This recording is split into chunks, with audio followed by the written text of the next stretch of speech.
Hello friends, welcome to my channel. आज से मैं आरबीएससी की क्लास 7 की एनसीईआरटी की जो बुक्स चल रही है, जो आरबीएससी बुक्स में चल रही है, आरबीएससी पैटर्न पे चल रही है, उस वाली बुक्स को मैं आज स्टार्ट कराने वाली हूँ।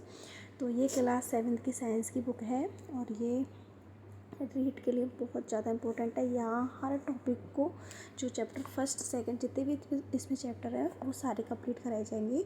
और मैंने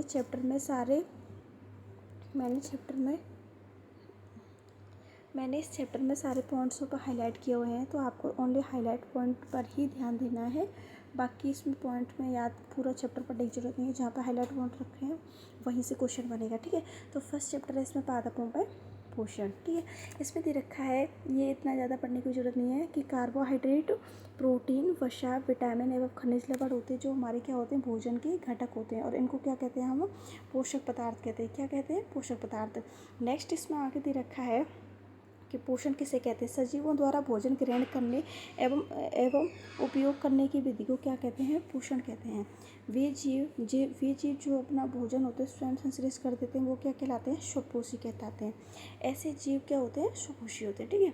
जंतु एवं अधिकतर अन्य जीव द्वारा संश्लेषित भोजन मतलब ग्रहण करने की प्रक्रिया, जो भोजन अपना स्वयं नहीं बनाते वो कैसे होते हैं, विषमपोषी होते हैं, ठीक है। नेक्स्ट इसमें आगे दे रखा है कि पत्तियां होती हैं जो पादपों की खाद्य फैक्ट्रियाँ होती हैं, which is very important. Okay, कि ऐसे क्वेश्चन आ जाए कि पादपों की खाद्य फैक्ट्रियाँ कौन होती हैं, तो आपको याद रखना है, पत्तियाँ याद रखना है। क्या याद रखना है? पत्तियाँ, ठीक है। नेक्स्ट इसमें आगे दे रखा है कि जल एवं खनिज जोड़, मृदा में जो उपस्थित होते हैं जल एवं खनिज होते हैं वो जड़ द्वारा अवशोषित किए जाते हैं, क्योंकि जड़ क्या होती हैं, ज़मीन के अंदर होती हैं, तो वो क्या अवशोषित करती हैं, जल और खनिज का अवशोषण करती हैं। तो क्वेश्चन आ जाएगा जैसे कि जल और खनिज का अवशोषण किसके द्वारा किया जाता है, तो वो जड़ों द्वारा किया जाता है। नेक्स्ट इसमें दे रखा है तने के माध्यम से पत्तियों तक पहुँचाए जाते हैं। तने के माध्यम से होता है जो भोजन होता है वो कहाँ पहुँचा जाता है, पत्तियों द्वारा। तो ये याद रखना है कि किसके माध्यम से होता है भोजन, जो पत्तियों तक पहुँचता है तो वो तने के द्वारा पहुँचता है। ओके, नेक्स्ट इसमें दे रखा है पत्तियों की सतह पर उपस्थित सूक्ष्म रंध्रों द्वारा वायु में उपस्थित कार्बन डाइऑक्साइड प्रवेश करती है। जैसे पत्ती होती है ना, पत्ती की सतह पे क्या होते हैं, सूक्ष्म अंकुर होते हैं, सूक्ष्म रंध्र होते हैं, जिनके द्वारा होती है जो वायु होती है, जो एयर होती है, उनमें CO2 होती है जो क्या प्रवेश करती है। ओके, नेक्स्ट इसमें देखते हैं, हाँ, नेक्स्ट इसमें कोशिका के बारे में दे रखा है कि ये हमारी क्या है, सेल है, ठीक है।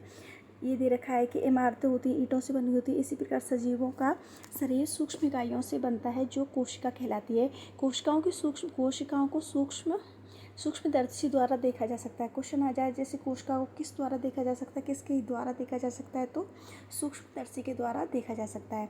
कोशिका एक बाह्य संरचना द्वारा घिरी होती है जिसे कोशिका झिल्ली कहते हैं। जो बाहरी संरचना होती है उसको क्या कहते हैं, कोशिका झिल्ली कहते हैं।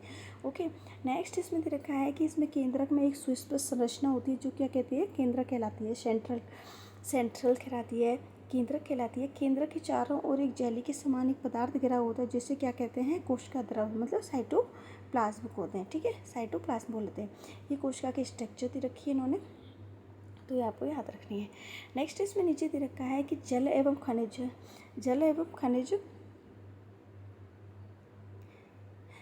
खनिज वाहिकाओं द्वारा पत्तियों तक पहुंचाए जाते हैं। वाहिका, जल और खनिज पत्तियों द्वारा कहाँ पहुंचाए जाते हैं, वाहिकाओं द्वारा पहुंचाए जाते हैं, ठीक है। ये वाहिका होती हैं जो कैसी होती हैं, नली के समान होती हैं। जड़, तना, शाखाएं पत्तियों द्वारा फैली होती हैं। पोषक को पत्तियों तक पहुंचाने के लिए वाहिकाएं होती हैं जो क्या कहलाती है, सतत मार्ग बनाती हैं, क्योंकि इन्हीं के द्वारा जो भोजन होता है वो पत्तियों तक पहुंचाया जाता है। नेक्स्ट इसमें दे रखा है कार्बन डाइऑक्साइड मतलब प्रकाश संश्लेषण की डेफिनेशन। पत्तियों में एक हरा वर्णक होता है जिसे क्लोरोफिल कहते हैं।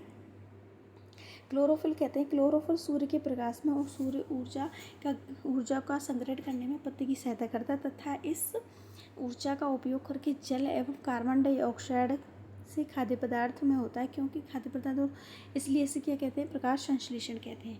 और प्रकाश संश्लेषण में क्या होता है, ये बहुत ज़्यादा इंपॉर्टेंट है। आगे आपने पढ़ाइए, कोई इंपॉर्टेंट नहीं है, ये इंपॉर्टेंट है कि प्रकाश संश्लेषण में एक तो क्लोरोफिल होता है, सूर्य का प्रकाश होता है, कार्बन डाइऑक्साइड होती है, जल खनिज होती है, जल होता है।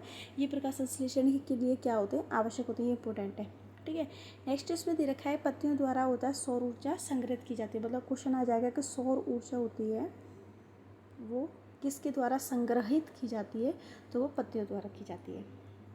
ओके, नेक्स्ट इसमें दे रखा है कि सूर्य होता है जो ऊर्जा का क्या होता है, चरम स्रोत होता है। नेक्स्ट इसमें एक ये वो दे रखी है, कार्बन डाइऑक्साइड होती है ना, जो हमारे प्रकाश संश्लेषण होती है उसकी रिएक्शन दे रखी है, ये किस प्रकार संपन्न होती है।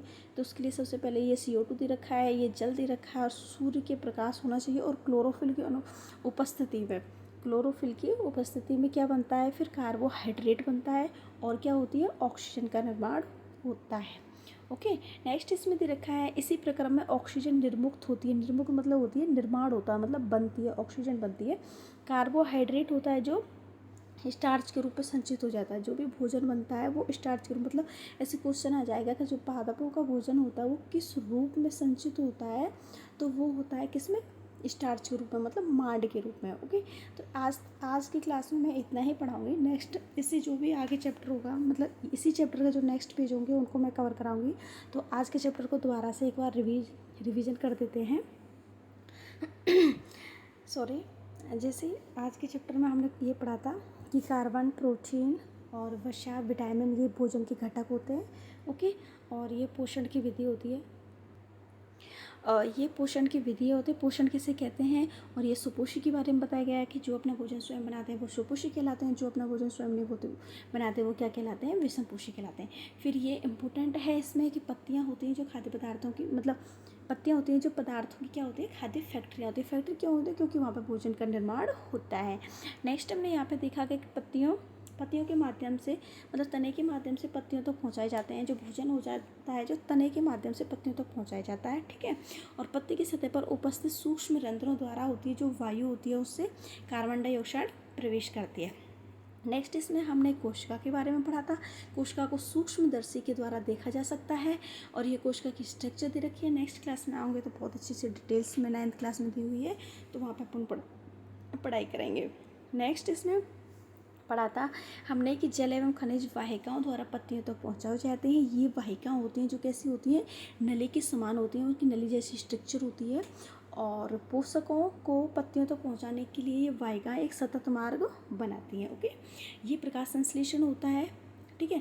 इस ऊर्जा का उपयोग जल एवं खनिज कार्बन डाइऑक्साइड से खाद्य पदार्थों में होता है, क्योंकि खाद्य संश्लेषण सूर्य के प्रकाश की उपस्थिति में होता है, इसे प्रकाश संश्लेषण कहते हैं।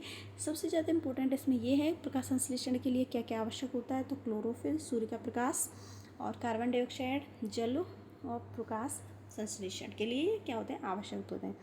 नेक्स्ट इसमें दे रखा है कि पत्तियाँ होती हैं जो सौर ऊर्जा को क्या करती हैं, संग्रहित करती हैं, which is very important fact. Okay, next इसमें सभी जो सूर्य होता है वो तो सबको पता ही है कि एनर्जी का सोर्स होता है। फिर यहाँ पर अपने को ये ये याद रखना है कि कार्बन डाइऑक्साइड कैसे होती है, कार्बन डाइऑक्साइड और जल साथ मिल के प्रकाश संश्लेषण क्रिया संपन्न करते हैं, जिसमें सूर्य का प्रकाश आवश्यक होता है, क्लोरोफिल आवश्यक होती है, और उसके बाद निर्माण किस किस का होता है, कार्बोहाइड्रेट, दैट मीन्स भोजन का निर्माण होता है, और ऑक्सीजन का निर्माण होता है। ओके, नेक्स्ट यहाँ पे दे रखा है कि इस प्रक्रम में ऑक्सीजन निर्मुक्त होती है, मतलब निर्माण होता है, मतलब बनती है, ऑक्सीजन बनती है, और उसके बाद क्या होती है, ऑक्सीजन मुक्त होती है, मतलब निकलती है। अब निर्माण हो जाएगा उसके बाद ही तो निकलेगी। उसके बाद होता है कार्बोहाइड्रेट होता है, स्टार्च के रूप में संचित हो जाता है, मतलब जो पादपों का भोजन होता है वो किस रूप में संचित होता है, वो स्टार्च के रूप में होता है, जबकि जो जंतु होते हैं उनका भोजन ग्लाइकोजन के रूप में संचित हो जाता है। तो आज की क्लास यहीं पर समाप्त होती है। धन्यवाद।